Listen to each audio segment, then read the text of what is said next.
settle in somewhere soft and easy. Let your shoulders loosen. Let the breath lengthen like a gentle thread pulled through cloth. Tonight we drift back through time not to startle the heart, but to soothe it, to follow slow footsteps across warm stone, to feel a night breeze move through. Cypress and olive to listen as distant bells answer the call to prayer. Our lantern is small but steady.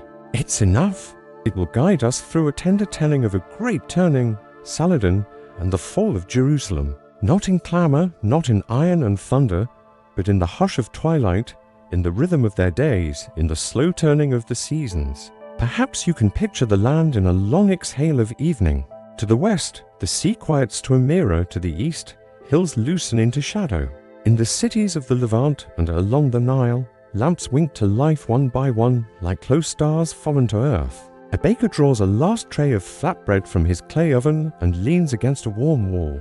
A scribe closes his inkwell and presses a page to dry under smooth wood. A mother sets a bowl of water on a windowsill to cool. Somewhere below, a water seller steadies his strap, the weight of his skin bag pressing gently across his shoulder. Voices soften, doors draw to, and over it all, the oldest lullaby, the sound of people winding down. The memory of dust settling, the faintest scent of cardamom, of crushed mint, of lamp oil. You may imagine a city gate under moonlight and a guard tracing the line of the horizon with his eyes. You may imagine the courtyards of scholars, where low voices murmur over questions that drift like feathers, questions of justice, of mercy, of what keeps a community together in another quarter. A craftsman hangs tomorrow's dyed skeins to sway in the night air, and in yet another a healer folds his cloths, counting bandages in calm, patient strokes. Everywhere, life moves in its quiet rhythms, preparing for morning without hurrying it into being. In this soft-lit world, a name moves like a steady tide. Calor Aldan Saladin, ruler and restorer, a man of strategy and prayer, of letters and long planning. His story, and the city that lives at the center of so many hearts, Jerusalem, will be our field of stars. Tonight, we will not run. We will not hurry. We will linger on small textures, the grain of a wooden gate, the ripple of a banner in a mild wind, the crease at the corner of a tired smile. When difficult moments arrive, we will hold them gently, as a conservator holds a fragile manuscript, turning each page with clean hands, letting breath come and go, letting meaning surface with kindness. And as we travel, let the hush of twilight meet you where you are. If you wish, you can lay your head down and listen. You can let the story carry you like a quiet boat on a smooth river. You may close your eyes and still see everything, the silver wash of dawn on limestone, the script of a letter curling like vine, the outline of a dome catching the first light. Tonight is for calm seeing, for slow remembrance, for the simple peace of understanding how people lived, how they hoped, how they kept faith with one another in the long glow of ordinary days. So, let us begin at the gentlest beginning, not with banners and proclamations, but with a day, an ordinary day in the world of Saladin and a city he would one day enter. A day of small tasks and shared water, of footsteps on stone, of prayers threading the hours. A day like many others, and yet, as with every day, the only one that ever truly is. Breathe. We are here. The lamp is lit. The night is kind. And the story is ready to begin. Before dawn, the cities hold their breath. You may hear it, if you're very still, the long pause before morning when even the doves seem to wait. Somewhere in the alleyways of Damascus, a boy steps onto a balcony with a brass ewer and tips water into a shallow bowl. The water catches starlight and sends it trembling across whitewashed walls. In Cairo, a woman stirs a pot, the wooden spoon ticking softly against clay. In Jerusalem, high on its hill, a caretaker of a mosque courtyard sweeps in patient arcs, drawing a pale crescent in the fine dust with his broom. In the hush of twilight, though here it is the twilight before dawn, the whole world feels tied together by a single silk thread. The small kindness of preparing a place for the day. The call to prayer rises like a round bead on that thread, first from one minaret, then another, then many unfolding over rooftops with the gentle certainty of breath. Not far away, through narrow streets and through courtyards with ivy on their walls, bells answer from a church tower. The sound drifts and settles alongside the adhan, as if two currents meet, and move calmly on, neither trying to overcome the other, both carrying the morning toward them. light. You may imagine yourself there, standing in the soft chill with a shawl held close, watching the first edge of pink brush the horizon. You may imagine the street at your feet, worn stone, cool and clean, holding the footprints of generations like a memory smoothed by touch. Markets wake early. In Fustat, where the Nile loosens and wraps the city in fertile arms, the first boats nose up to the bank. Men with easy shoulders lift baskets, figs, onions, herbs with delicate stems, while a girl counts dates into small cones made of palm leaves. The scent is green and sweet, with a ribbon of river running through it. In Damascus, water from the Baroda whispers through channels and gardens. Roses drink the last of night, and a gardener ties back a branch, his fingers shiny with dew. He will sell the petals later for perfume and medicine. For now, he hums a line from a poem, not to announce anything, but because the line fits the hour, the water, the pale light. Across the cities, in the rhythm of their days, work collects itself like woven threads becoming a cloth. The baker kneads dough in soft pushes and folds. A potter turns a wheel, palms wet and sure, pulling a shape from clay as if it has always been there, waiting to be called out. A weaver sits at a loom in a steady crosshatch of movement. The shuttle passes and returns, passes and returns, like the breath, like prayer, like the quiet back and forth of a conversation between friends. And while one life moves in quiet rhythms, another flows alongside. A scribe washes his reed pen and smooths a fresh sheet of paper. A seller measures saffron into a blue-glazed bowl. A woman lifts a sleeping child from one mat to another without waking them. If you lean into a city's morning, you can feel how it holds the countryside within it. In villages beyond the walls, farmers step into terraces softened by centuries of hands. Olives keep their secrets under young light. Vines cling to the contour of the hills. A shepherd raises a long staff, and the flock turns as one, like a grey-green cloud resettling against the slope. Along the Nile, fields begin to stir in darker greens, irrigation channels glint, and a man wades in to clear a small tangle, placing the mud on the bank with a gentle slap. A boy runs along the ridge and skips over a stone, the sound of his footfall a tiny drumbeat to the day. They all move at the speed that the earth allows, the slow turning of the seasons, the generous pace of work that does not try to outrun the sun. Toward mid-morning, the first caravans come in. You may picture the gates, whitewood strapped in iron, old as a grandfather and just as sturdy. A guard with a calm face lifts a bar. The hinges complain in a tone that everyone knows. The very voice of the door. Camels with checkered blankets sway under sacks that seem as light as pillows to them, spices, and cloth perhaps, and letters wrapped in waxed cloth, written by hands that hoped they would arrive. A caravan master speaks very softly to his lead camel, as if the animal understands the language of quiet better than any other. Children stand back but watch with bright eyes. They want to see the world inside those sacks. The worlds that taste like distant rains and deep forests and sun-warmed docks far away. At the con, the caravans variety is not yet the drink you and I might imagine in such a place. Instead, there is water drawn cool from a cistern, and a sweet syrup perfumed with rose, and a twist of lemon from a garden hedge. The travelers sit, cross-legged, and rest their hands on their knees. Stories come out like thread, soft, unspooling, not to impress, but to share the burden of distance. They speak of a governor who is kind to petitioners, of a scholar whose lectures make the air itself seem thoughtful, of a new irrigation wheel built by a clever carpenter with a knack for rhythm and balance. It is a world held together by many small inventions of care. In the quarter of the scholars, a madrasa opens its doors and voices rise over text, some in Arabic, some in Greek rendered through Arabic, some in the familiar local tongues that live in doorways and kitchens and market stalls. You may imagine an old teacher with a beard like river foam and eyes that spark. When a student asks the right question, he holds a folio as gently as a baker carries the first bread of the morning. No one is in a hurry.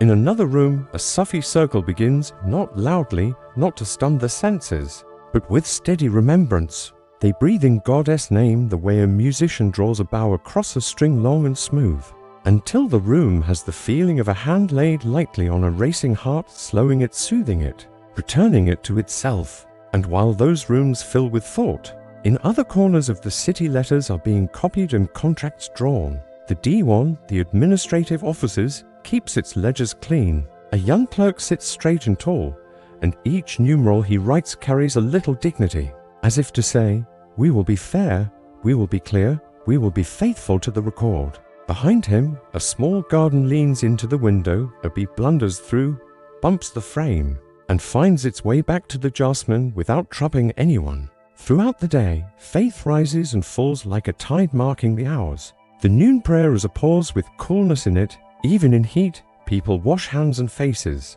smoothing away the dust and worry of the morning. In churches, icons receive the kind attention of cloths and candles. In synagogues, pages are turned with a reverent touch that never rushes. The city holds these currents together easily. It has practice at it. It knows how to carry many streams at once to the sea.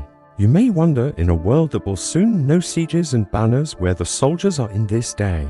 They are there, but at the edges like sturdy posts holding a tent. A drill field in Damascus holds the sound of hooves, but the sound is not harsh.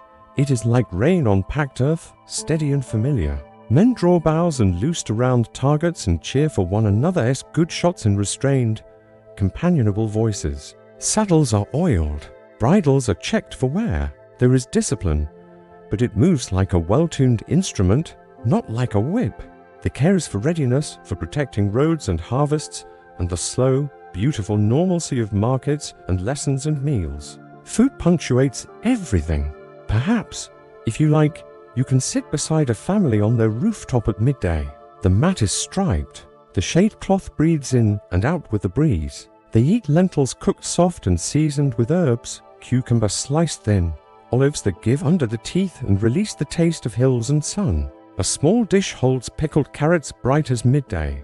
Bread passes slowly from hand to hand. Someone tells a story of their grandfather who once managed to coax a stubborn goat across a narrow bridge with nothing but humming and patience. Everyone laughs, not loudly, but with satisfaction, as if laughter were a kind of seasoning, too. In the afternoon, the heat pauses the city. Shutters lean half closed. The fountain in the courtyard is louder simply because everything else is quiet. A woman carding will do so under the spell of drowsy air. The fibers fluff and gather like clouds. A woodworker scrapes the surface until the board gleams, then sets it aside to cool in the shade before it can accept oil. In a small room where the light falls like honey through a lattice, a physician arranges his instruments and powders. He has learned much from books that traveled farther than most people ever will. His patience is a kind of hospitality. He welcomes each symptom as a guest to be understood, not expelled with force. A mother brings a child to him with a cough that has lingered.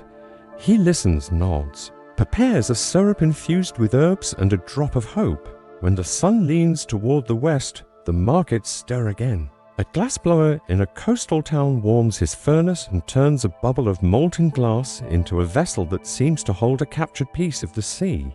In a hill city, a soapmaker stirs his cauldron, the scent olive and ash and something clean spreads like a quiet blessing through the lanes. In a port, ropes creak and sails unfurl a little to taste the evening wind.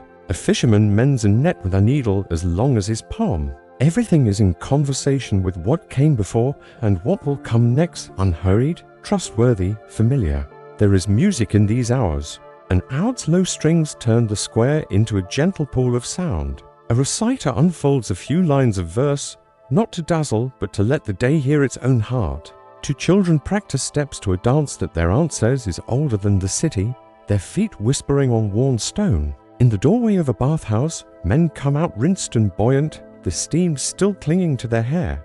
In another part of town, a woman's bath quiets as buckets are stacked, towels wrung, voices softened into the peace that follows warmth. As evening gathers, the city lights itself again. Wicks are coaxed into glow. The smell of lamp oil familiar as a friend's voice moves gently through rooms and along balconies. Here, a small circle of students listens as an elder tells of just rule and patient reform, pointing not to victories, but to the crafts of governance that keep bread priced fairly and roads swept free of stones.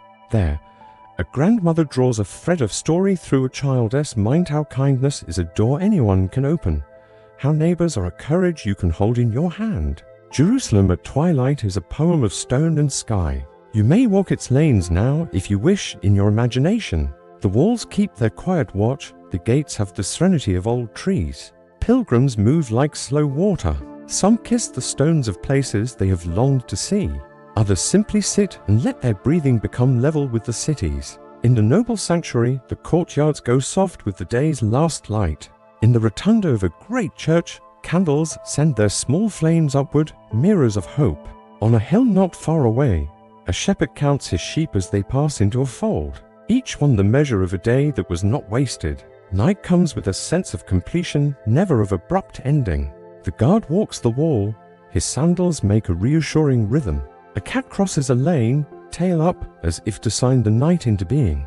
Families bring their dishes to a basin and wash them with thoughtful hands. Bread is wrapped, herbs are tied, water jars are covered with cloth. The wind moves like a kind word from one neighborhood to another. Sometimes, from a study lit by a single lamp, a letter goes out into the night.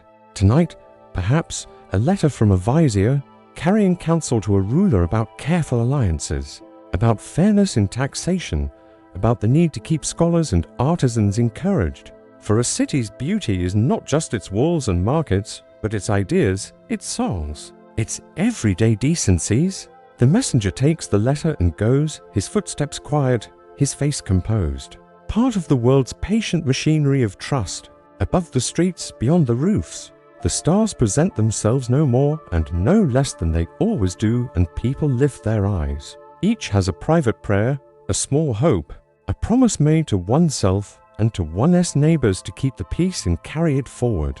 In the hush of twilight, they hold these small promises as carefully as a cup of water, knowing that tomorrow will ask for them again. This is a day in the world of Saladin, not the clash of sabers, but the rustle of paper, the softness of bread breaking, the shared language of water passed hand to hand. It is the kindness of a gate opened to a traveler, the wisdom of a ruler who studies before he speaks, the steady work of a people who understand that the strongest walls are made not just of stone, but of fairness, of patience, of the quiet courage to live well with one another. The rhythm of their days, the slow turning of the seasons, these are the currents under everything. And if you listen closely, you can hear how such days prepare a city for change, not by making it hard, but by making it whole. Rest here a moment, if you wish. Let the lamps dwindle to embers in your mind. Imagine the last shutters closing, the last sandals set beside a bedroll, the last prayer settling like dust turned golden by a low light. The city sleeps, the countryside sleeps, the caravans dream of roads, and over them all, a patient moon keeps watch, as it always has, as it always will. The story begins not in the heat of battle, but in the quiet cradle of the Tigris River, where Calor Aldan Yusuf ibn Ayyub, whom we call Saladin, was born in the year 1137 or 1138. You may imagine the banks of that river at dawn, reeds bending in a soft breeze, water slipping around stones with a hushed and faithful murmur. The city of Tikrit lay nearby, its walls watching the slow turn of the seasons, its homes carrying the fragrance of wood smoke and bread, its families weaving ordinary days that, together, made the fabric of a world. Perhaps you can picture the house of his birth, modest, but warm, filled with voices that valued honor and faith, conversation and learning.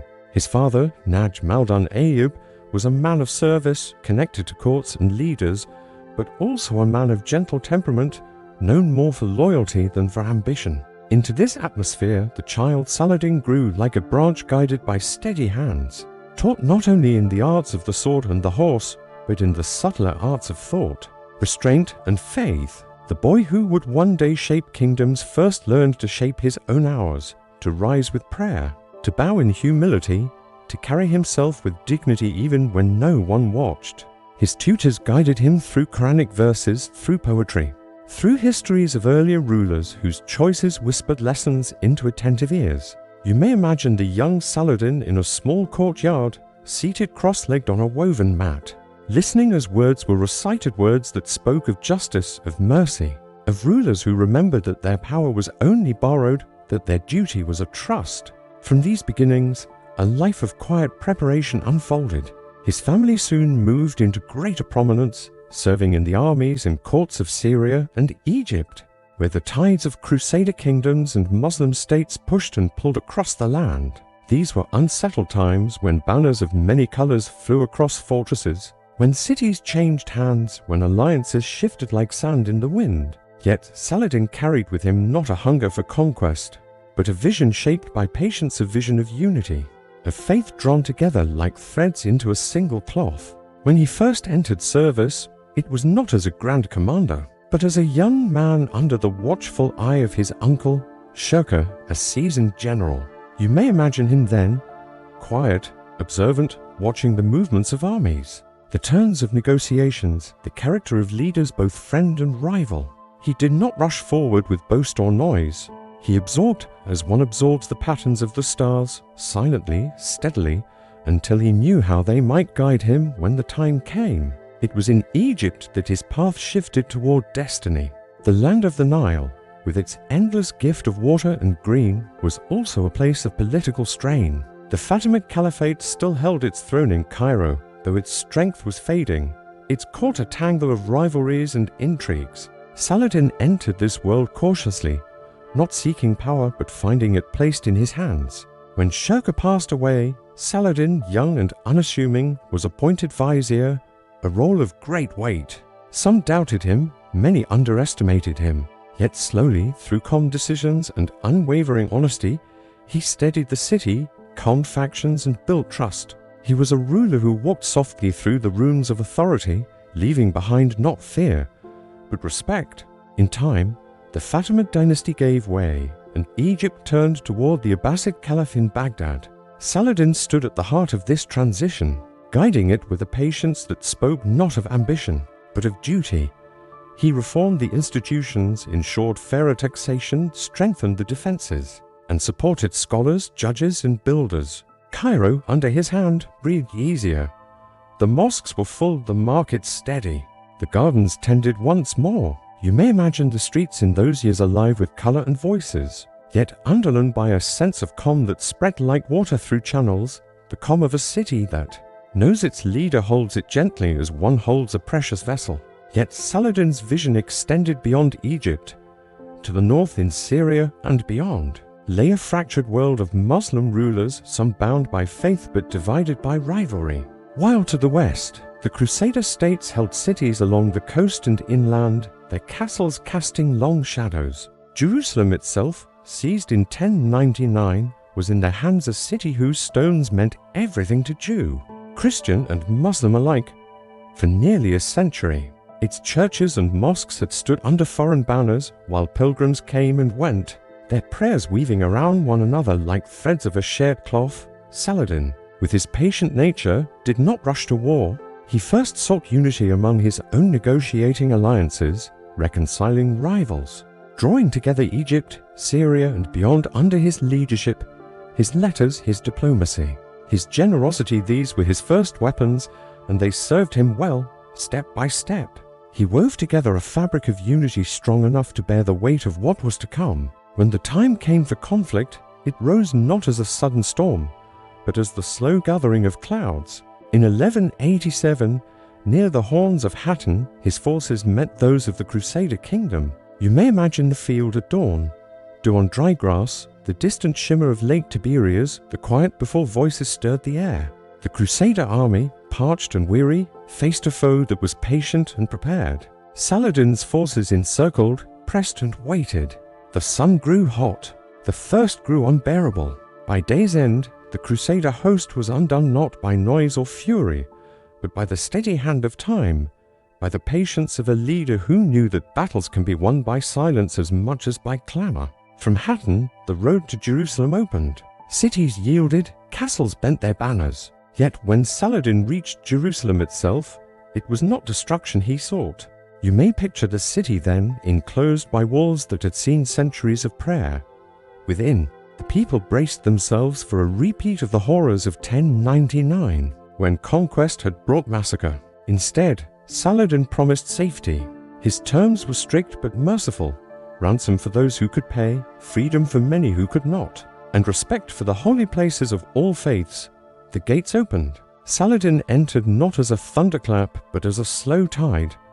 He walked to the dome of the rock, its stones worn smooth by centuries of touch, and there he ordered it cleansed and restored, not with triumphal shouts, but with reverence. The churches were left standing, pilgrims were not turned away. The city, once seized in blood, was now reclaimed with restraint. Even his enemies spoke of his mercy, of his courtesy, of the way he carried victory as one might carry a lamp, steady, controlled, careful not to let the flame waver. And so Jerusalem changed hands again, but in the hush of twilight rather than the storm of noon. Its streets remained, its prayers continued, its stones bore witness as they always had. For Saladin, it was not the end of struggle. Armies would return, crusades would rise again, but it was a moment of profound fulfillment, a step toward the vision that had lived in him since boyhood, a world steadied by unity, softened by justice, held together by patience and faith. Perhaps, as you imagine the city under starlight, you can hear the quiet echo of that moment. The walls hold it still in their way, the domes and courtyards, the hills and valleys. They all remember a man who walked into victory with his head bowed, whose greatest strength was not in how fiercely he struck, but in how gently he held. The story, in all its vastness, is like a long breath rising from Tikrit, flowing through Damascus and Cairo, and finally exhaling into Jerusalem, a breath made of patience, of faith, of quiet determination. The story of Saladin and the fall of Jerusalem, told not as a cry, but as a lullaby of history, soothing in its measure, unhurried in its unfolding. In every world of stone and sword, there is also a world of whispers, beliefs that move in the silence between prayers, mysteries that live in the pause between two verses of scripture. In Saladin's world, the 12th century, faith was not only a matter of ritual, but also of texture, of scent, of rhythm. To live was to be surrounded by symbols, to move within layers of meaning. You may imagine this world not as a bright flame, but as a slow ember glowing, steady, comforting in the hush of twilight. Perhaps we begin with the mosques, for they held the pulse of the age. Their courtyards were cool in the morning, when water for ablutions shimmered in carved basins. The call to prayer rose not loudly, but with a gentle authority, drawing the heart toward stillness. Belief here was not abstract, it was felt in the coolness of water against the skin, in the echo of footsteps across marble, in the warmth of a lamp swinging lightly from a chain. People came not only to recite, but to sit, to breathe, to feel the presence of God in the rhythm of their days. Saladin himself was known for this rhythm. Though he bore the burdens of rule and the weight of armies, he prayed with constancy. Chroniclers tell us that he loved the recitation of Quran, that he kept the company of scholars and men of learning, that he was drawn to discussions not of conquest, but of justice, of mercy, of how the law might be shaped to honor the vulnerable. His court was not only a place of politics, but a place of thought, where the mysteries of scripture were turned gently like jewels, each facet catching the light in a different way. Beyond the court and mosque, the world was alive with mysticism. In Damascus and Cairo, you may imagine small gatherings of Sufis men and women who sought the hidden nearness of God not in power, but in surrender. They gathered in simple rooms, lanterns set low, and recited the divine names until the air itself seemed to hum. Their belief was that the heart could be polished like a mirror until it reflected the light of the eternal. Saladin, though a ruler of armies, respected these seekers. He invited some into his presence not to command them, but to listen. In their quiet certainty, he found counsel beyond strategy. Mysteries also lived in stories told at night. Around courtyards and hearths, people shared tales of prophets and saints, of miraculous springs and blessed trees. They spoke of Jerusalem as more than a city. It was the meeting place of heaven and earth, where prophets had prayed, where the prophet Muhammad, peace be upon him, was believed to have ascended on his night journey. To walk its streets was to walk through layers of unseen meaning. Every stone carried echoes, every breeze whispered of the divine, and yet belief was not only Muslim. In this land, churches still stood, their bells soft in the air. Pilgrims walked miles upon miles to touch the church of the Holy Sepulchre, believing that in its dim, candlelit chambers lay the heart of salvation. Jewish communities, too, held fast to their scriptures, reciting ancient words under lamplight, their prayers for return to Zion like threads woven through centuries. Jerusalem was not simply geography, it was a vessel filled with hopes, with longing, with mysteries that transcended the walls that enclosed it. You may imagine the city as a tapestry, each thread a different prayer, each knot a different ritual, yet all held together on the same loom. For some, the mystery was in relics, a fragment of the true cross, a vessel touched by saints, a garment of a prophet. For others, the mystery was in breath itself, in the way the heart leans forward in prayer, in the way silence can open like a door. Saladin's world was also shaped by omens and stars. Astrologers studied the heavens, believing the turning of planets influenced the rhythm of earthly life. A ruler might consult them, not to surrender his will, but to read the sky as one reads the surface of water for ripples. Physicians, too, blended science with mystery, prescribing herbs with one hand and reciting verses with the other, believing that healing was both a matter of body and spirit. Imagine a healer's room in Cairo, shelves lined with jars of dried rose petals, of myrrh, of black cumin seed. A brass astrolabe lies nearby, catching lamplight. A patient enters, weary from fever. The healer listens, nods, then prepares a syrup of honey and herbs, reciting softly as he stirs. The mystery lies not in whether the herbs alone cure, but in the belief that healing is a trust, a partnership between the seen and the unseen. The landscape itself carried belief. In Damascus, the Ghouta orchards were said to be blessed, their fruits sweeter for the prayers spoken among them. In Jerusalem, the olive trees near Gethsemane whispered of ancient vigils. Springs and wells were touched with reverence. Travelers paused not only to drink, but to thank. To draw water was to draw from the kindness of God. Even dreams were part of the fabric of faith. Men and women spoke of visions in the night, of seeing prophets, of being guided by signs. Chroniclers record that Saladin himself once dreamt of the prophet, and took it as a call to humility, to remember that his role was service, not dominion. Such dreams moved gently through the world, shaping choices in ways no soldier could measure. And so the mysteries of Saladin's world were not loud or violent, but quiet, woven into the very air people breathed. A world where a prayer before sleep was as important as a treaty, where a child's laughter might be seen as a blessing, where every olive pressed for oil, every candle lit in devotion, every whispered verse was a thread in the great unseen pattern. Perhaps you can rest in that pattern for a moment. Imagine the glow of lamps in a madrasa, the fragrance of incense rising in a church, the soft chant of names in a Sufi lodge, the rustle of parchment in a synagogue. All these sounds and scents fold together, not in conflict, but in harmony, like a lullaby sung in many voices. Saladin's greatness, perhaps, was not only in the fields he commanded, but in the way he respected this harmony, in the way he let mystery breathe within his rule. He did not seek to silence prayers not his own. He understood that belief was not a fortress to be guarded, but a garden to be tended, each plant different, yet all needing the same sun, the same rain. And so, in the hush of twilight, the mysteries of his world remain. The domes, the bells, the whispers of Sufi chants, the glimmer of stars traced by astrologers, all are still there if you close your eyes. The city and the land are still full of prayers, carried on winds that do not belong to any one people, but to all. The world of Jerusalem in those times long ago was a tapestry of many lives, each thread woven with care and quiet persistence. If you drift your thoughts there, you may picture the winding lanes of the city where stones held the warmth of the sun by day and released it slowly into the coolness of night. Within those streets, voices rose and fell like distant waves, merchants calling gently to one another, children playing with pebbles, and the low murmur of prayers spoken in many tongues. The life of the city was not uniform. It stretched across a broad spectrum of experiences, from the highest towers of power to the humblest dwellings pressed against the walls. Perhaps you can imagine walking softly among them, peering into the corners of lives so different, yet bound together in the same rhythm of time.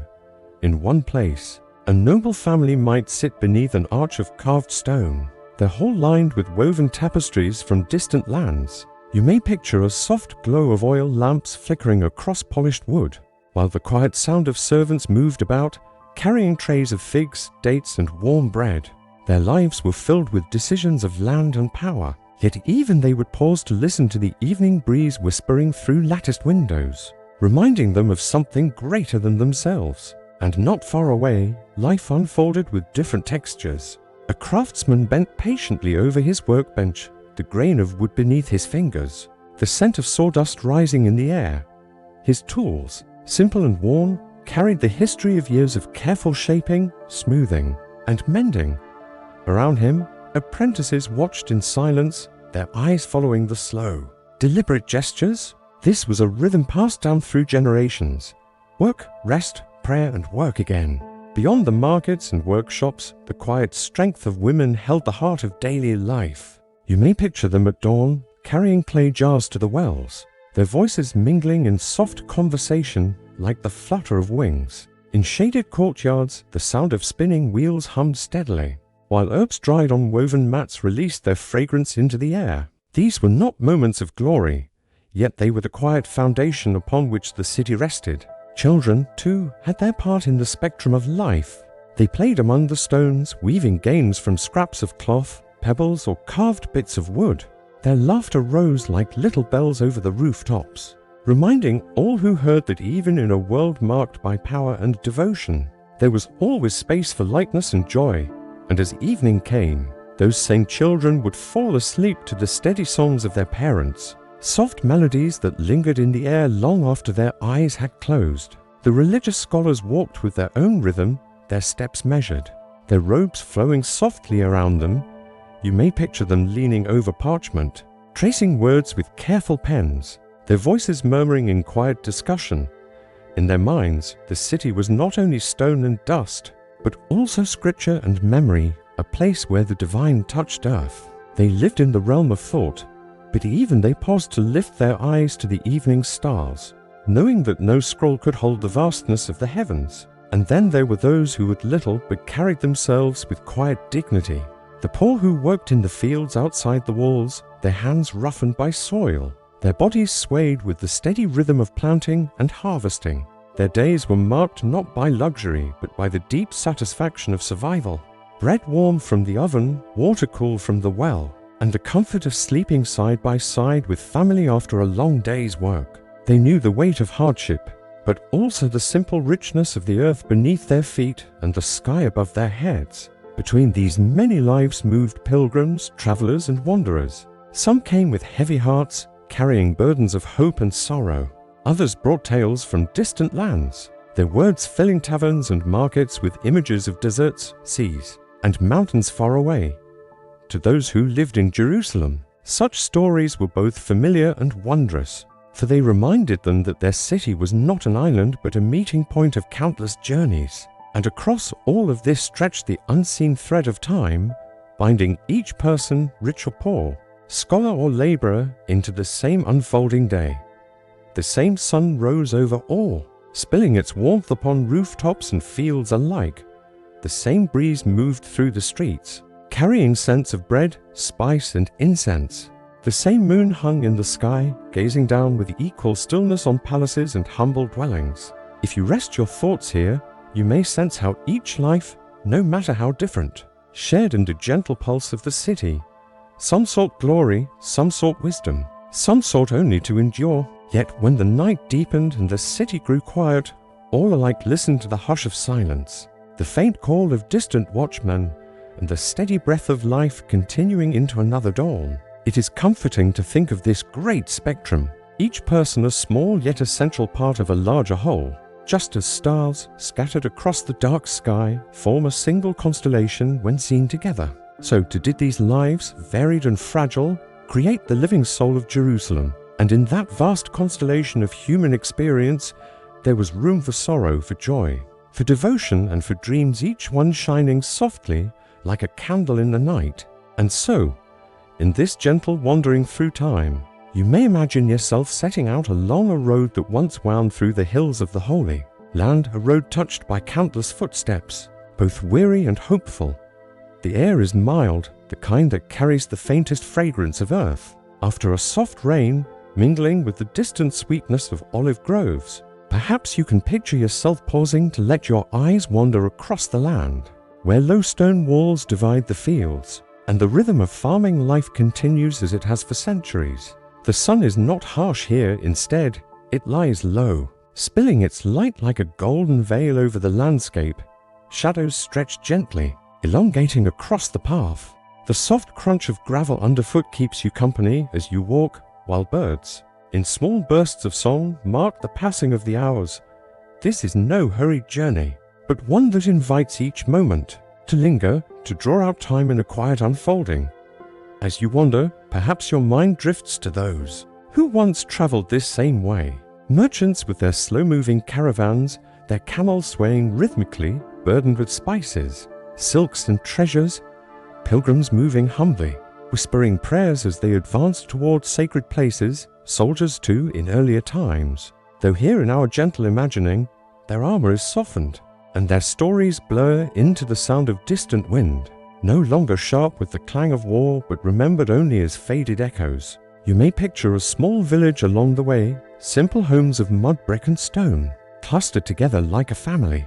The scent of bread, freshly baked, wafts from an open doorway, mingling with the sharper notes of herbs hung to dry. In the courtyard, children laugh softly as they chase one another, their voices rising and falling like a lullaby carried on the breeze. Old men sit in the shade of a fig tree, their words slow and deliberate, weaving stories of times long past. The gentle rhythm of daily life plays on, steady and unbroken, like the turning of a water wheel by a quiet stream.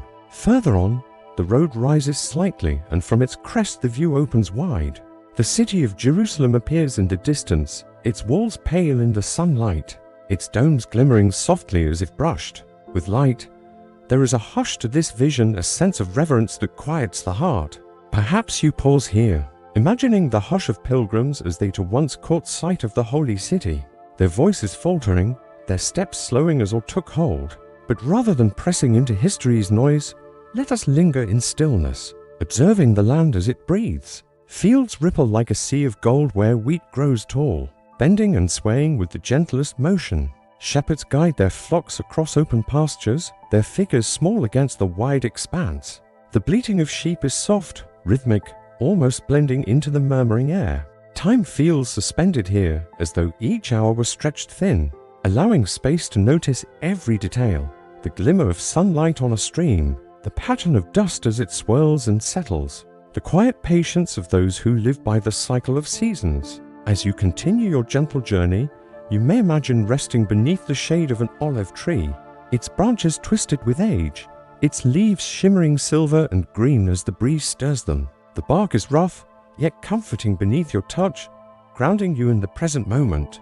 Here you might hear the faint hum of bees drifting between blossoms, their steady work a reminder of life's persistence. The world feels hushed, as though wrapped in a soft cloak of calm. Evening comes slowly, almost imperceptibly. The light fades into amber, then into a deepening blue, while the first stars begin to appear, faint and hesitant at first, then more numerous as the sky darkens. The road ahead is still visible in the glow of twilight, but you may choose to linger, watching as lanterns flicker to life in distant homes. Smoke curls upward from hearths, carrying with it the aroma of stews simmering gently, mingled with spices that drift on the evening air. The rhythm of your journey is not one of distance or destination, but of immersion, of dwelling in each sensation.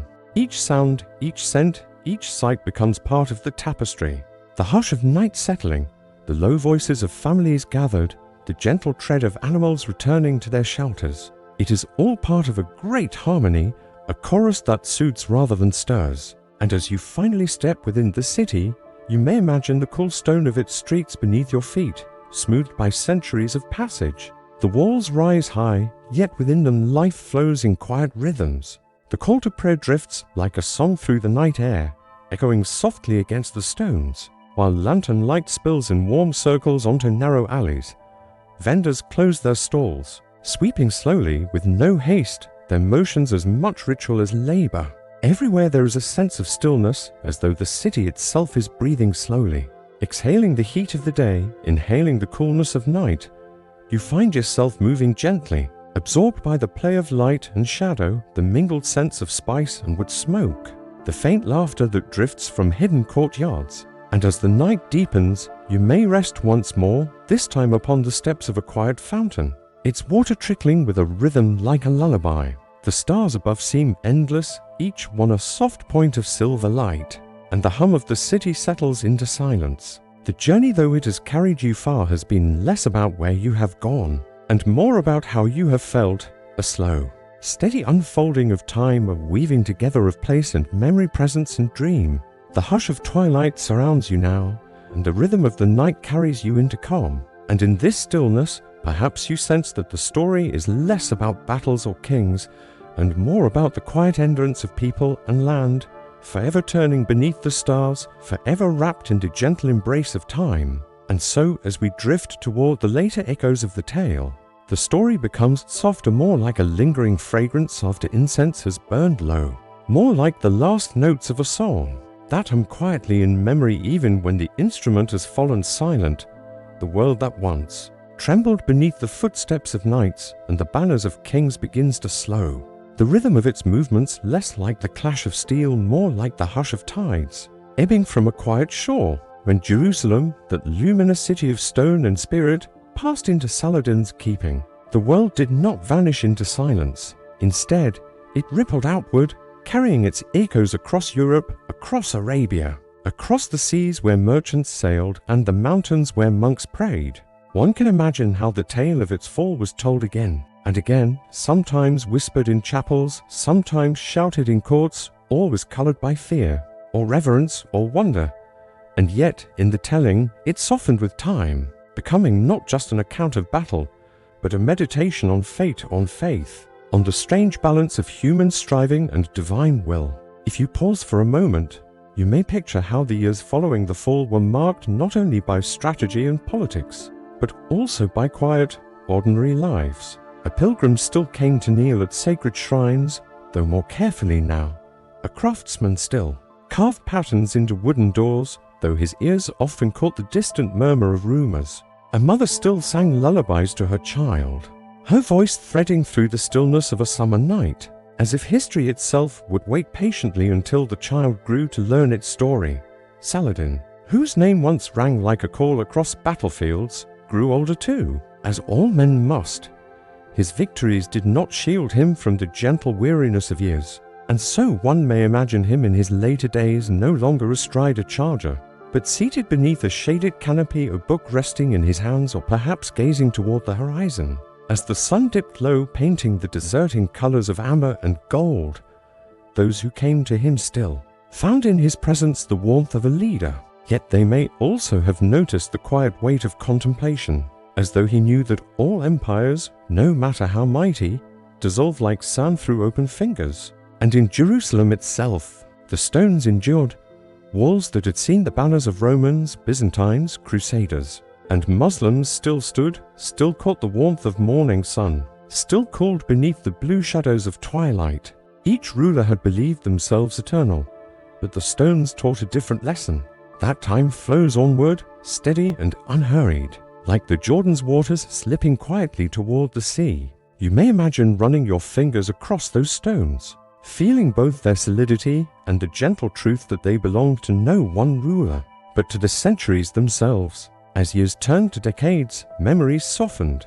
The harsh edges of battle faded in the minds of those who had not fought, replaced instead by stories of mercy, of Saladin's chivalry, of a moment when human dignity outshone cruelty. These became the tales passed down, not always precise, not always unchanged, but imbued with the tenderness of remembrance. Perhaps it is always this way, that what survives longest is not the sound of swords, but the echo of kindness. The people of Europe, hearing the news of Jerusalem's fall, responded with vows and oaths, setting in motion the great wave of the Third Crusade.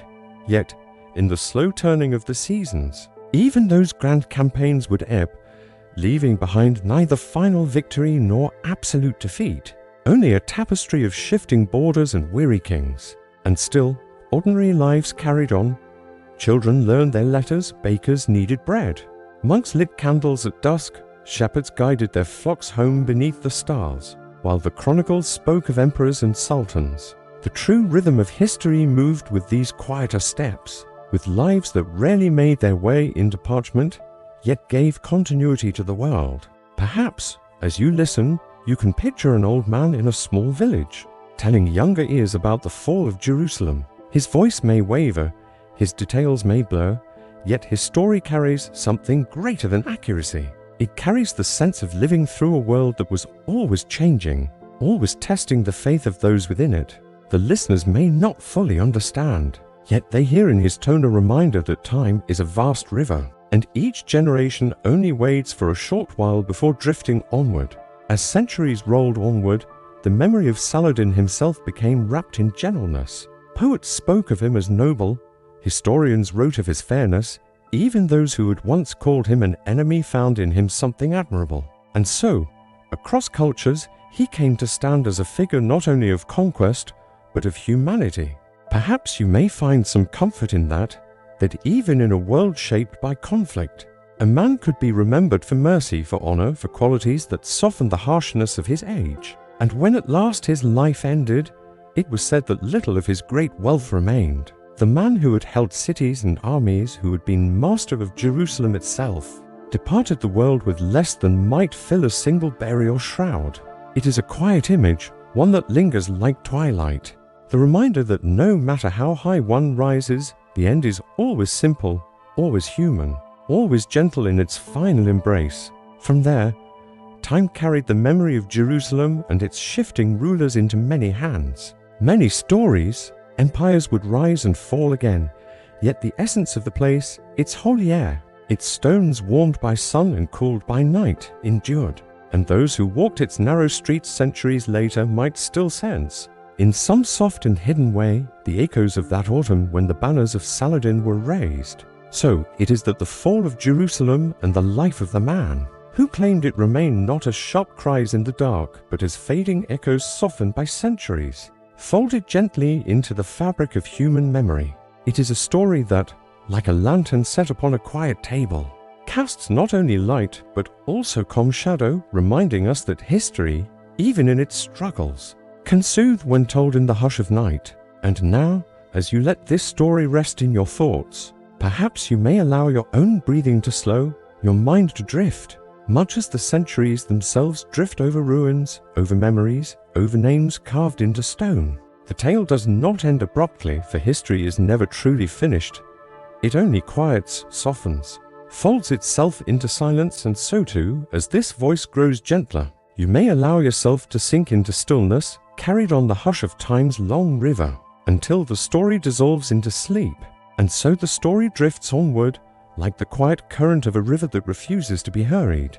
For even after the gates of Jerusalem had changed hands, after banners had been lowered and raised again, life did not cease. Instead, it shifted, gently, as if the stones themselves took a deep breath and accepted a new season. You may picture the dawn after those momentous days, when the air was still cool and pale with morning light, and the city began to stir again. A faint haze of wood smoke rose above the rooftops, carrying with it the smell of bread and herbs. The narrow streets echoed with the clop of hooves and the whisper of sandals, ordinary sounds returning after nights filled with anxious silence. Merchants opened their shutters slowly, some with hesitation, others with relief. They set out bowls of dates, figs, almonds, and jars of honey, letting the sweetness invite both neighbor and traveler. You may imagine a weaver's stall where threads of indigo, crimson, and gold caught the light, shifting softly as the breeze wound its way through the market lanes. All around, voices rose in a new rhythm, not hurried, not loud, but steady, like a city beginning to find its balance again. Beyond the walls, the hills rolled out in gentle greens and browns, dotted with olive trees. Farmers returned to their groves, bending low to tend the soil. Shepherds guided their flocks, the bells on the sheep ringing in quiet, uneven harmony, a sound that drifted across the valleys like a lullaby. Perhaps you can see them from afar, tiny figures moving with patience, their silhouettes etched against the sunlit land. Within the city, pilgrims still arrived, though now their footsteps carried both awe and caution. They touched the stones of the holy places, pressing their foreheads to the cool surfaces, whispering prayers in many languages. Each word rose upward like smoke, blending together in the air until it was impossible to tell one voice from another. In this mingling of sound, there was a sense of timelessness, as though the city had always been a vessel for longing and devotion, no matter who held its keys. The soldiers, too, who had once stood watch with tense grip upon their swords, now found themselves idling more often. Their armor rested in corners, gathering dust, while they strolled through gardens or leaned against shaded walls. They listen to the splash of fountains and the laughter of children, sounds that soothe more deeply than the clamor of steel. You might picture one such soldier sitting quietly in a courtyard, watching a sparrow dip its wings into a shallow basin of water. In that small moment, his thoughts drifted away from battles and borders, drawn instead to the simplicity of life continuing. At night, the city glowed with a softer light. Lanterns swayed in the breeze, casting golden patterns on stone streets worn smooth by centuries of footsteps. Families gathered in courtyards, sharing bowls of lentils, olives, and flatbread. The fragrance of mint tea filled the air, curling upward like incense. And as stories were told, voices lowered to whispers, as though the very walls leaned closer to listen. There were tales of loss, yes, but also of survival. Tales of kindness offered when it was least expected. A cup of water given to the weary, a door opened to the stranger. You may imagine how these stories spread, carried from house to house, until they became part of the city's quiet memory. And while Jerusalem adjusted, so too did the lands around it.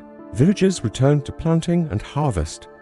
Caravans once again made their way across the deserts, their camels swaying slowly under the weight of goods, silk from distant lands, spices rich and sharp in scent, jars of oil and wine all moving again. Following the ancient trade routes, the rhythm of exchange resumed, unhurried, steady like the turning of a wheel. Saladin himself, though remembered as a figure of strength and strategy, often preferred stillness in these days. In his tent or in his halls, he would sit long hours in thought, listening to the hush of wind through canvas or the soft footfalls of attendants. At times he would walk among gardens, pausing to admire the curve of a rose petal or the shimmer of water spilling from a carved fountain. It is said he kept little for himself, and in the quiet of those moments, you may picture him not as a conqueror, but as a man simply watching the world return to balance. And always the seasons turned. The rains softened the earth, filling the cisterns and wells. The sun baked the stones until they glowed with heat, only to fade again into cool evenings. Time unfolded like a tapestry, each thread woven into the next. And though one chapter of history had closed with the fall of a city, another opened, tender and slow, as life stretched forward, quietly, inevitably. So, if you rest your thoughts now upon that ancient city, you may feel the hush of twilight settling over its stones. You may hear the faint song of a distant flute carried on the wind, or the rhythm of footsteps fading into night. And in that stillness, the story continues, softer now, like a memory that refuses to fade, whispering gently to those who pause to listen. Beneath the slow turning of the seasons, there were always journeys taken, both great and small, weaving the fabric of life in this part of the world. You may imagine the gentle rhythm of travelers, their footsteps pressing softly against the well-worn paths that stretched from Damascus to Acre, from Jerusalem to Cairo. Some journeys were grand and deliberate, others quiet and fleeting, but each carried its own whisper, its own echo of purpose, and so, in the time of Saladin, one might find themselves caught within the quiet poetry of travel. Perhaps you can picture the caravan at dawn. The air is cool, and a thin veil of mist drifts over the valleys. Camels sway with a slow and steady grace, their padded feet leaving faint imprints in the sand.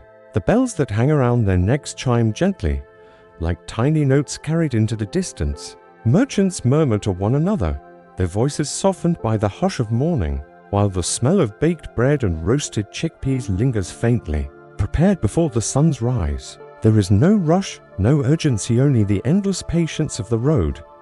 As the path winds forward, you might imagine the sounds fading into stillness, broken only by the quiet rustle of cloth, the creak of wooden carts, and the deep sigh of the animals as they carry their burdens. The land itself unfolds with serenity, hills rolling gently, the line of olive groves stretching out like a prayer written across the earth.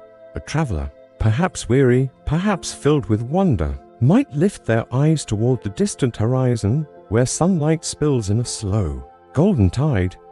It is here, in the unhurried rhythm of the road, that one feels time loosen its grip. Journeys in Saladin's world were not only of merchants and pilgrims, but also of scholars. Imagine a young student traveling from Cairo to Baghdad, his satchel filled with manuscripts and ink-stained parchment.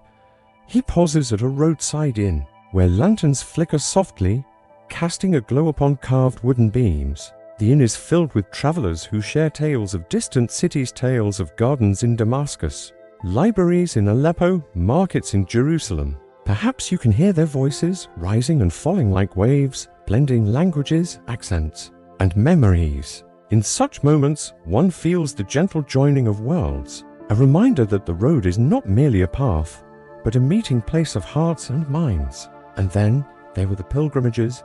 Picture the quiet lines of pilgrims moving toward Jerusalem, some barefoot, some carrying staffs worn smooth by their grip. They whisper prayers into the air, their words mingling with the wind. The city ahead glimmers in their thoughts like a star, sacred and distant, yet drawing them ever closer. You may imagine the sense of stillness in their hearts as they walk, each step a meditation, each breath a humble offering.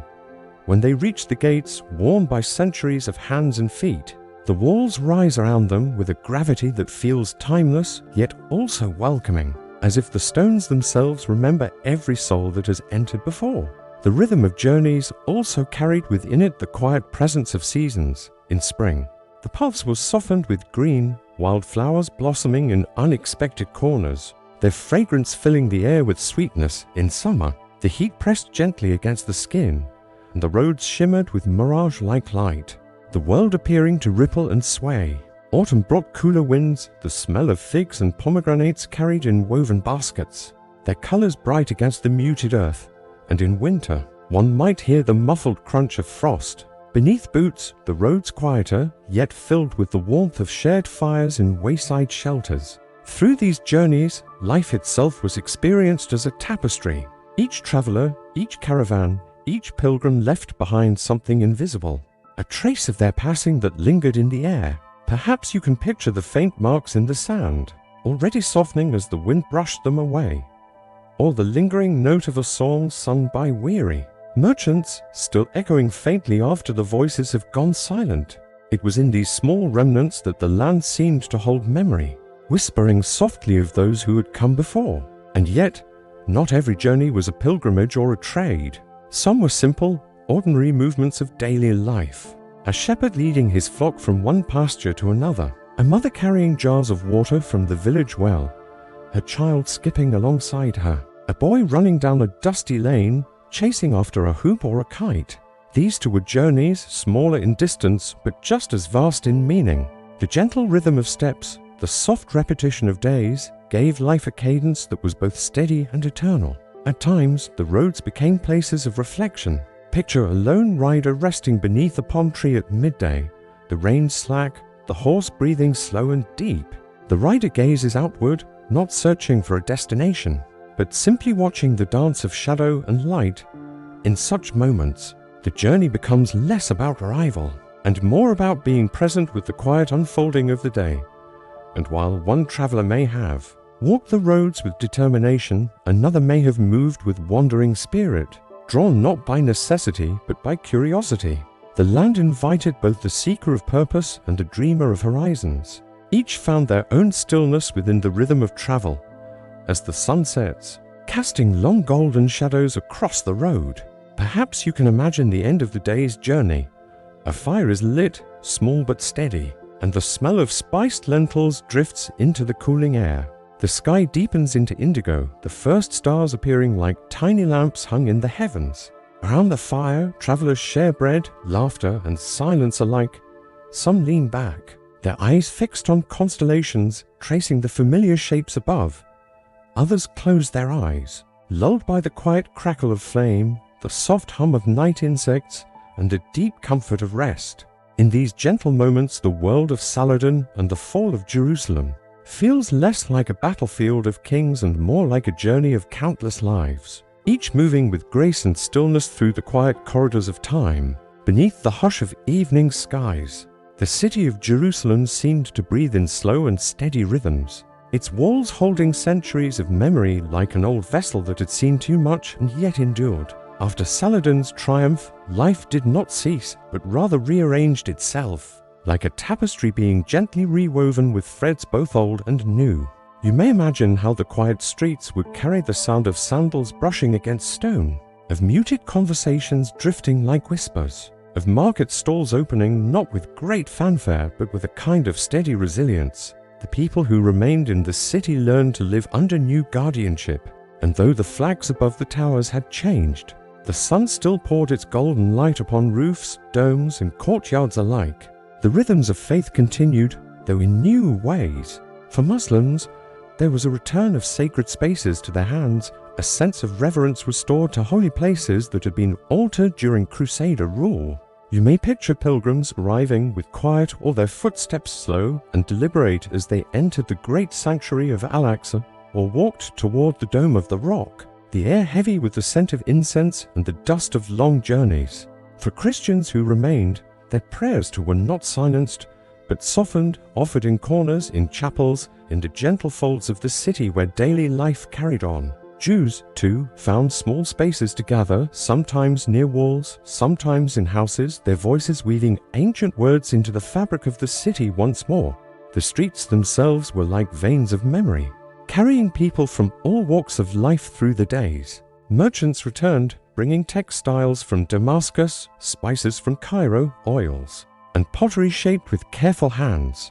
Perhaps you can imagine the glow of brass lamps hanging above a shopkeeper's table, their polished curves catching the afternoon light, while a slow bargaining exchange would rise and fall like the rhythm of a lullaby. Children darted among these stalls, their laughter breaking the stillness, yet even their games had a softness, a sense of returning normalcy in a city long weighed down by struggle. What became most noticeable was the slowness of time, as though after the thunder of battles and the harsh cries of armies, the city itself desired only calm. You may picture people sitting in shaded courtyards, sipping water cooled in clay jars, sharing bread that had been baked in ovens glowing faintly with embers. Women embroidered linens in the fading light, their fingers tracing steady patterns, while elders recited stories of both past glories and lessons of humility.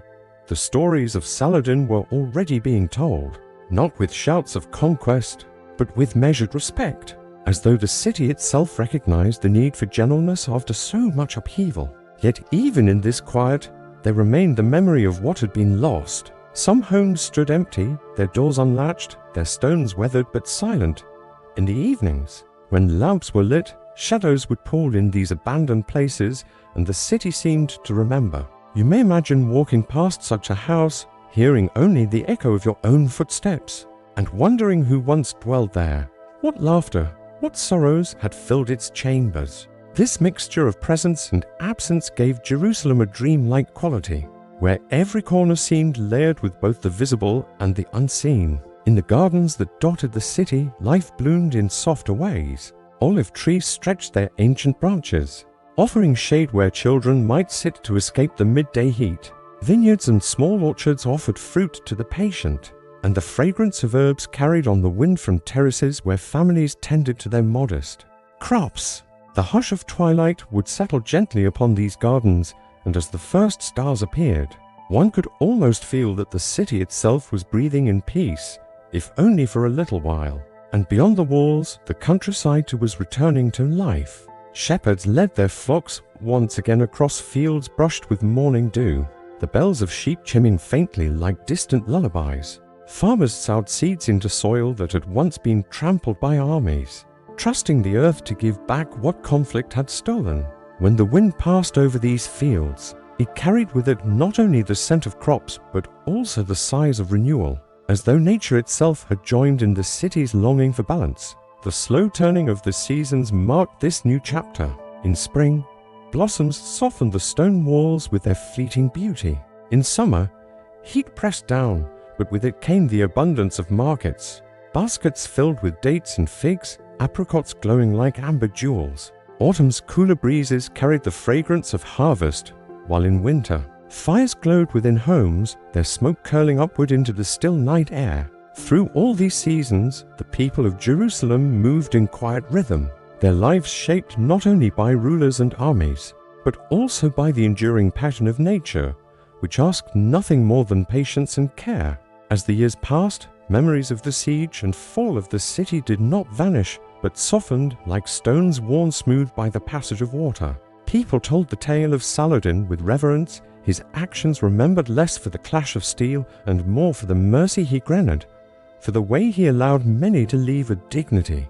These stories carried into fireside conversations, into quiet songs, into the lessons parents offered their children. You may picture an elder leaning close to a child in the glow of an oil lamp, whispering of how the city endured, how even in the face of change, life found ways to continue.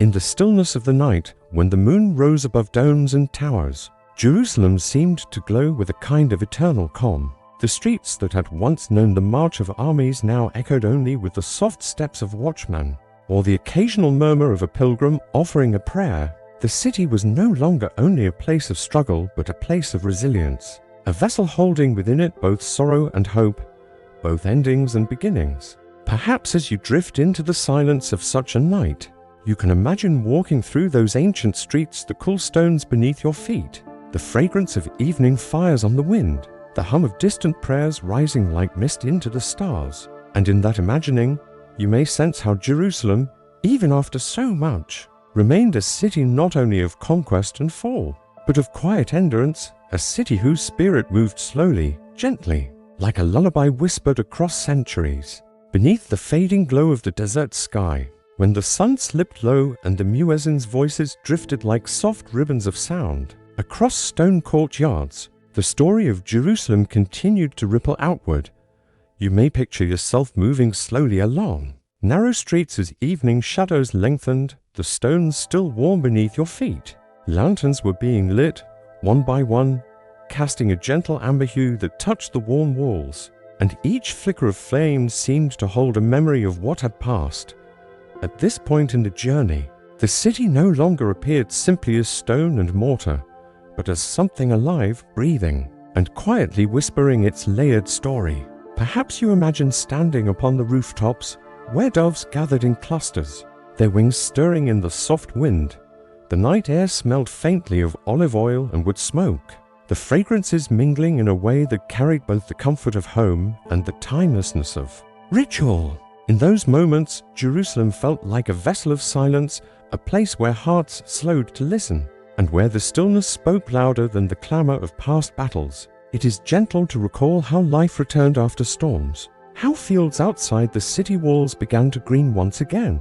Farmers, tending to the earth, may have felt the weight of history pressing upon their shoulders, yet they bent quietly to their tasks, drawing water from stone wells, loosening the soil, whispering blessings over seeds. You might imagine the slow turning of their days, guided by the sun, the seasons, and the steady pulse of the land. The scars of conflict were not forgotten, yet they softened beneath the steady rhythm of life.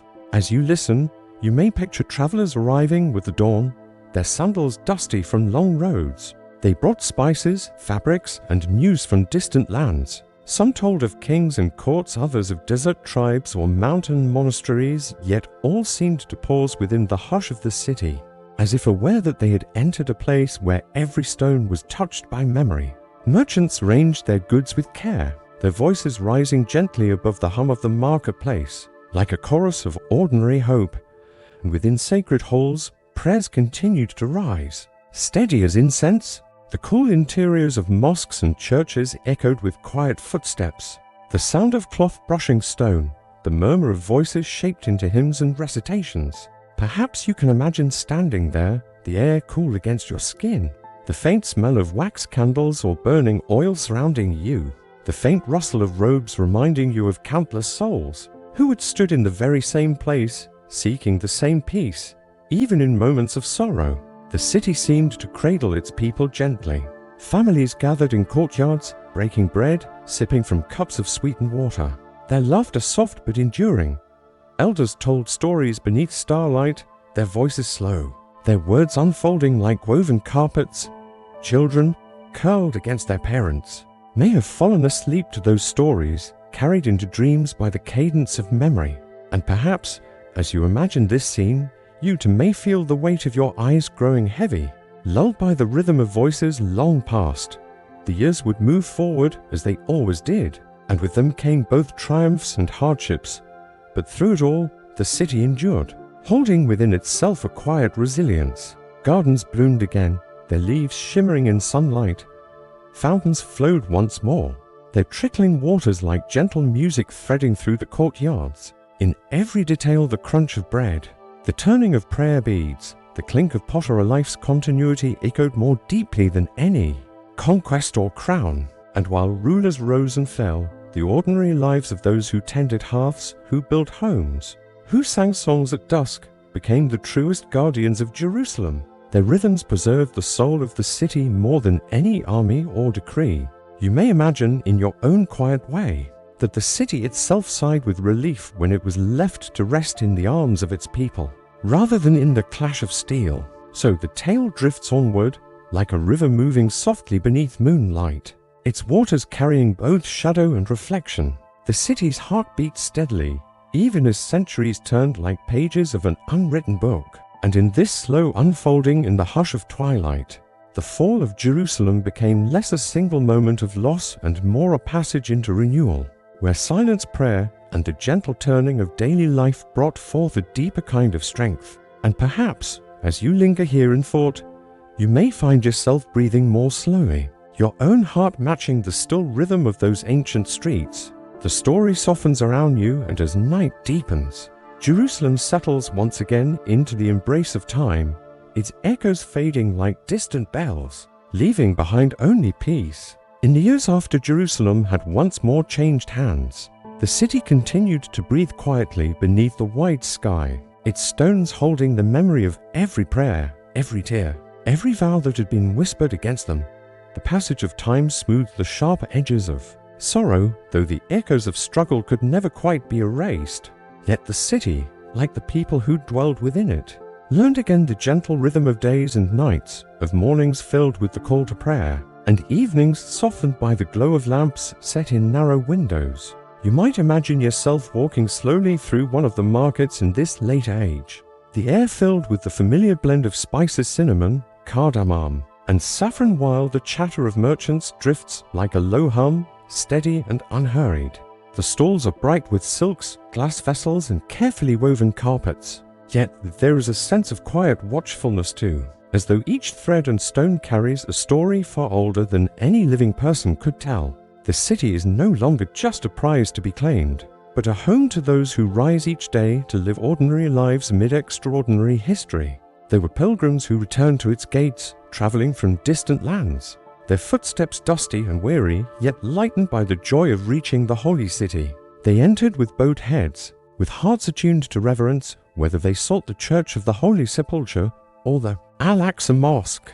And while each faith carried its own sacred vision, the quiet truth remained that here, in this space, their paths crossed, their voices overlapping in the soft cadence of prayer. Perhaps you can hear it now, a weaving of many languages, a chorus of devotion rising gently into the twilight air. Beyond the walls, the countryside stretched out, serene and unhurried, dotted with olive groves and vineyards that had weathered countless seasons of change. Farmers bent low among the furrows, their tools simple but sure as they tended the land that promised fruit in its own time. In the evenings, when work was set aside, families gathered near the hearth, the fragrance of bread baking mingling with the smoke of the fire. You may imagine children leaning close to elders, their eyes bright, listening to stories of the city's past, softened now into lessons of patience, of endurance, of hope renewed even in the shadow of hardship. And while the world beyond continued to shift, empires rising and falling like tides, Jerusalem remained, its essence untouched. Kings and sultans might argue over its possession, banners might be raised and lowered, yet the quiet pulse of life within its walls endured. The city's soul was not in conquest, but in the steady breathing of its people, in the call of doves cooing from the rooftops at dawn, in the trickle of water flowing through the ancient cisterns, in the touch of cool stone beneath the palm of a pilgrim who pressed their hand to a wall polished, smooth by generations. For those who lived in these days, the great battles had become distant, softened into memory. They were spoken of in hushed tones like half-forgotten dreams, and sometimes retold as warnings, sometimes as signs of divine providence. But for the children who grew up under the calm sky, they were simply stories as remote as the stars overhead.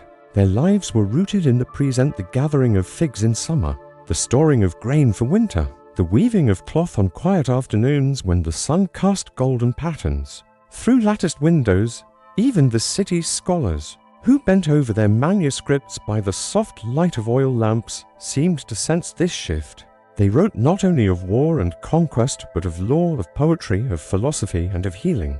Words became a bomb, spreading slowly across parchment, intended to preserve the wisdom of ages and offer it to generations yet to come. Perhaps you can picture them now, their pens moving steadily, their robes brushing the floor, their voices rising in gentle recitation of sacred verses that seemed to flow like a river without end. Through all of this, Jerusalem remained a place where contrasts met and mingled.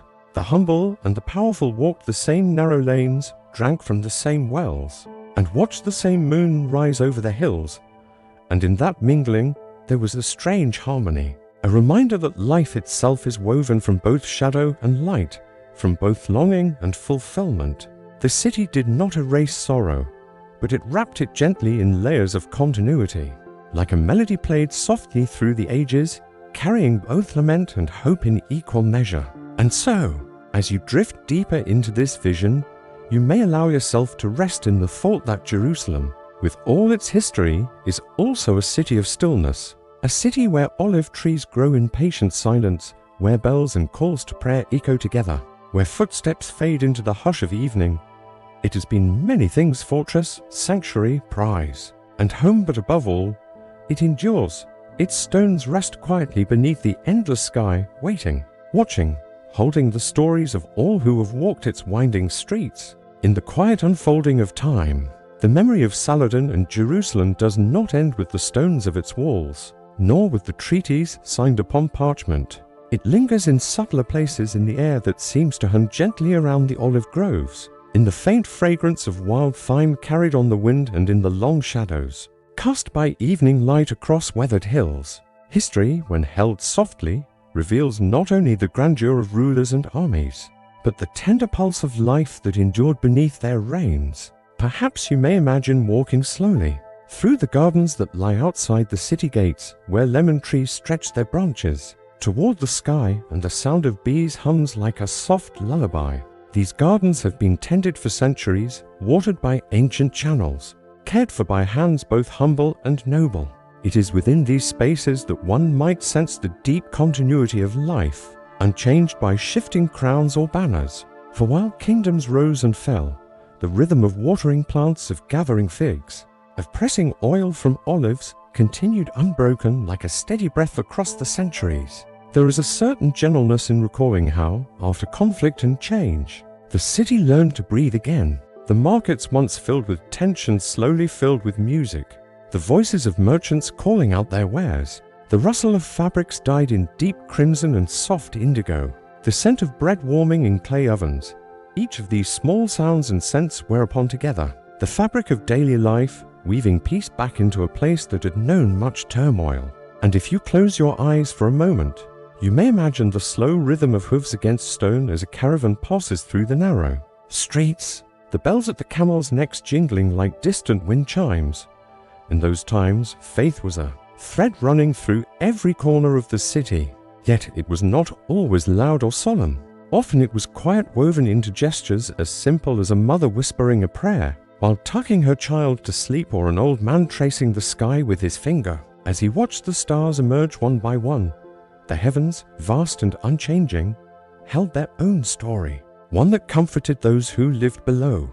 The same constellations that guided travelers across deserts looked down upon Jerusalem, reminding its people that no matter the tides of history, the stars remained constant, glittering softly above. And so, the city itself became a place of layers, each generation leaving behind whispers, each ruler adding a brushstroke to the canvas, each season bringing its own rhythm. When we think of Saladin now, it is not only as the conqueror or the ruler, but also as a presence within this tapestry, a figure whose choices shaped the tone of a city, whose restraint and vision left an imprint that was remembered in poems, in stories told beside fires, and in the unbroken silence of stone courtyards. You may picture, too, the travelers who came in the years after, wandering pilgrims, scholars, and merchants, each one carrying their own impressions of Jerusalem out into the world. Their writings spoke of its beauty, its gardens, its markets, its places of worship, and above all, its enduring sense of holiness. For them, the city was not merely a location, but a living presence, a heartbeat that called people back again and again, no matter how far they journeyed. Even now, in recalling these memories, one can almost hear the rhythm of the past, the slow toll of bells, the low call to prayer rising like mist at dawn, the murmur of voices blending together in quiet harmony. These sounds drift through time, reaching us softly, as if the city itself wishes to whisper its story once more. And as night settles upon those hills with stars glittering above, and the hush of twilight wrapping gently around the old walls, there is comfort in knowing that history, no matter how turbulent, always folds back into silence, always returns to stillness. Perhaps, in the end, what Saladin's time in Jerusalem shows us most clearly is that the essence of a place lies not only in its rulers or its battles, but in its quiet endurance, the way the olive tree still grows, the way families still gather to share bread, the way the stones still hold the warmth of the sun at dusk. And in this endurance, there is peace, there is continuity, there is the slow turning of the seasons, and the eternal invitation to rest. Beneath the quiet of ancient skies, the tale drifts onward, lingering like the fragrance of herbs crushed between fingers in a marketplace long since gone. As night deepens in our story, so too does the rhythm of the lives we are recalling. The city, with its walls rising solemn and steady, becomes not merely a fortress of stone, but a vessel of memory. You may imagine in this stillness how each doorway, each stone arch, held within it not only the weight of history, but also the hushed prayers of countless souls. The city became a vessel for longing, for devotion, for the endless movement of breath and silence across centuries. And perhaps, in the slow unwinding of time, you can see the figures of pilgrims once more, their footsteps dusty and deliberate. They moved slowly, not with haste, but with reverence, as if each step carried them deeper into a dream they had always carried within. The road shimmered with the heat of day and softened with the coolness of dusk, and through it all, their songs were low, unhurried, blending with the sound of sandals brushing the earth. For those pilgrims, the city was more than a destination. It was an answer, a home of the spirit, a horizon they had long carried in their hearts. But the story is not only of stone and prayer, it is also of the gardens beyond the walls where figs hung ripe, their skins splitting gently to reveal sweetness, and where pomegranates, glowing like rubies, filled the air with their subtle perfume.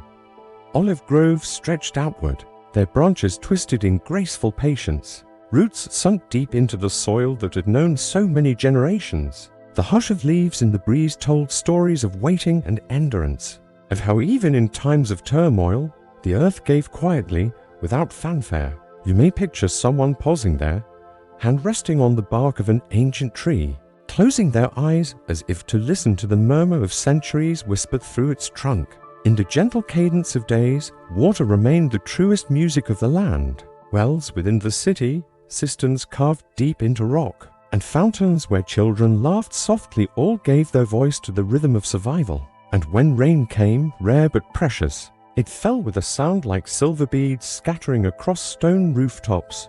Imagine the people of the city pausing in their daily tasks, faces lifted, hands outstretched, as cool drops kissed their skin.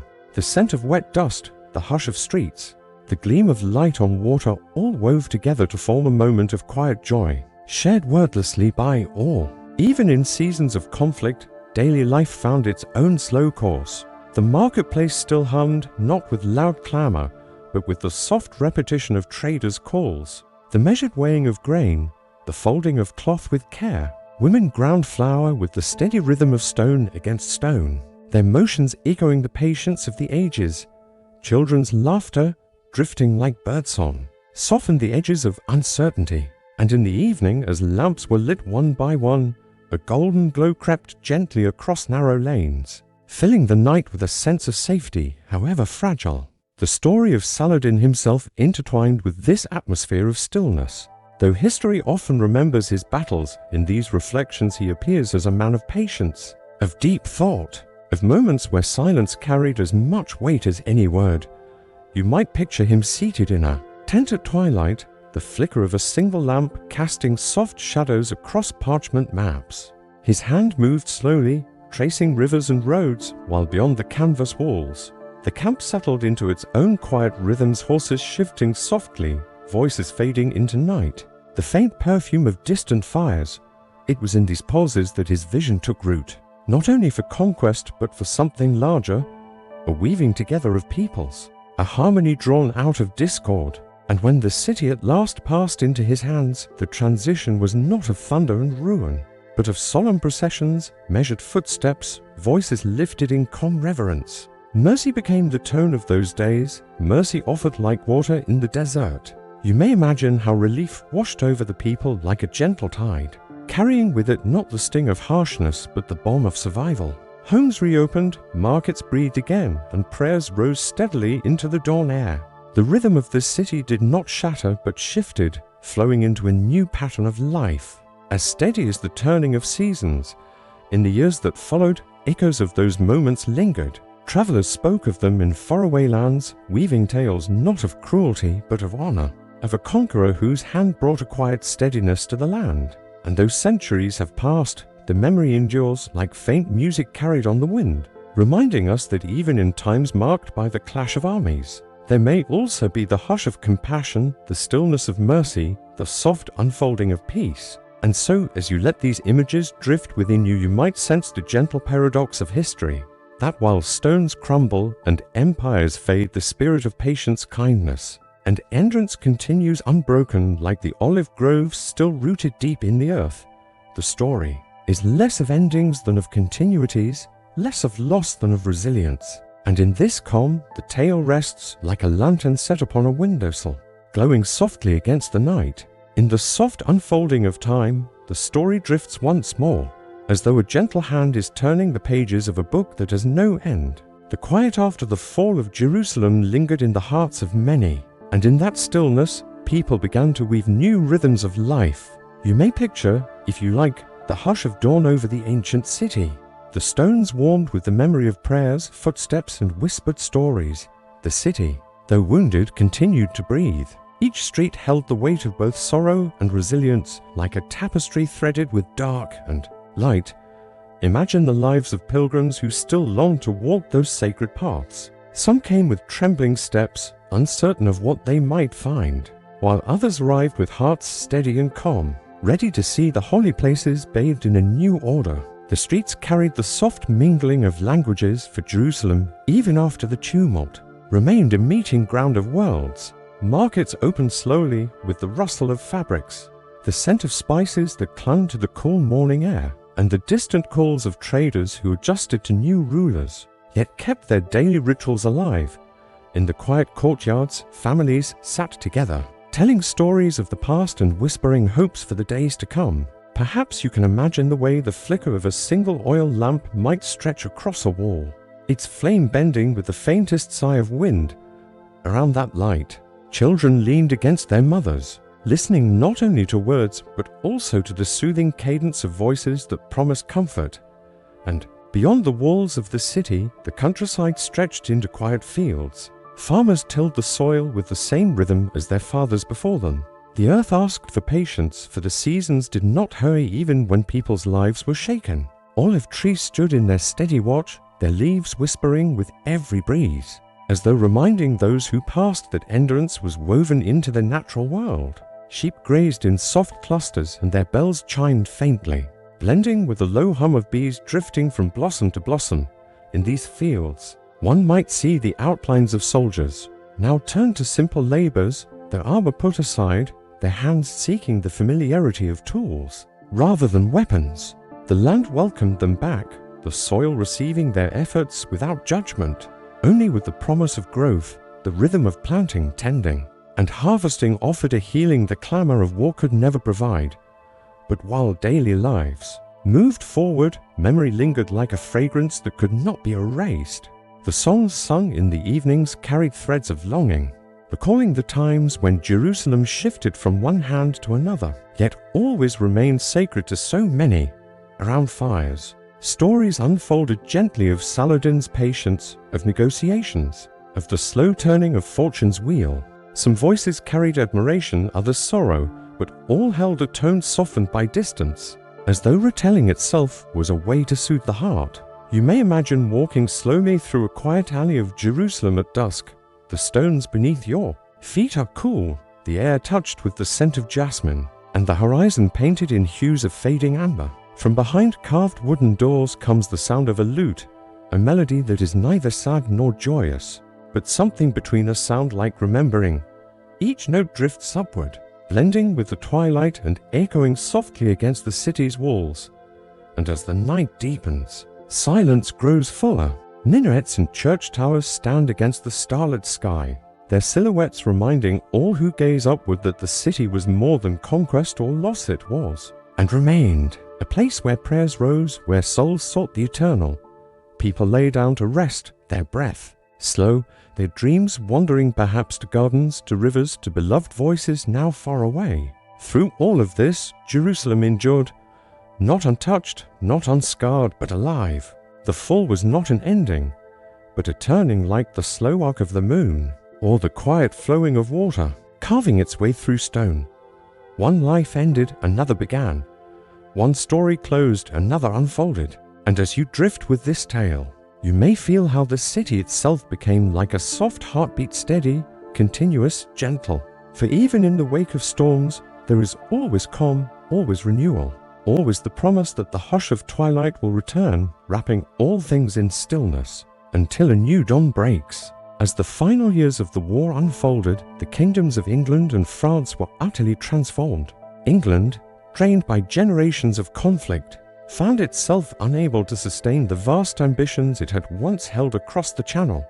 The long, bloody campaigns that had promised kings untold glory ended instead in exhaustion and quiet despair. Towns that had once celebrated returning soldiers now whispered about loss, taxes, and unrest. With France slipping from its grasp, the English crown grew weaker at home. Soon, old rivalries among noble families, long suppressed under the banner of foreign war, began to resurface. It was not long before the Wars of the Roses would ignite, a brutal civil struggle that would consume England for decades, born partly from the shadow of humiliation in France. In France, the story moved differently. Though battered, burned, and scarred, the kingdom emerged from the struggle with a new sense of unity. Once divided among great lords and princes who ruled their territories, as if they were kings themselves, France was now bound more tightly under its monarch. The victories at the end of the war were celebrated not only by nobles, but also by merchants, peasants, and townsfolk, who felt they had taken part in a collective triumph. Villages that had been reduced to ashes began to rise again, their charred timbers replaced with fresh wood and stone. Markets reopened, filled with the sound of haggling voices, laughter, and the simple relief of normal life. Bells once tolling for soldiers killed in battle now rang out for weddings, festivals, and harvests. The people of France, though still weary, carried a pride that their land had survived and stood free from foreign control. Yet the scars of war could not be erased so quickly. Across the French countryside lay abandoned farmsteads, collapsed barns, and fields left uncultivated for years. Some villages had been wiped out entirely, their names lost to history. Travelers could still find rusted weapons buried in the soil, the silent remnants of battles that had claimed countless lives.